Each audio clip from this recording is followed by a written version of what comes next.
this, do this.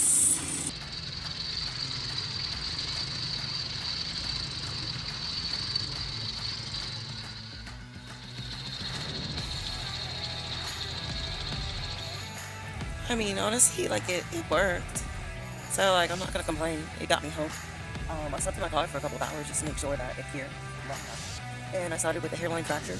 That was in the plastic piece with this, and then I covered over with this, these two, and then I started with this one, and then to this one, and then I started switching between the two until I got down to just using the filler, cotton filler, and then I did a few more layers of like this and some of this over that with mostly like the filling. So like that's what made it work.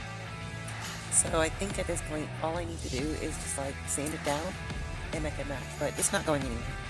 The only thing that's going to be difficult is taking off the piping on the bottom, which I'm not worried about. But my voice is gone because I'm married to Blythe. I love you. Bye.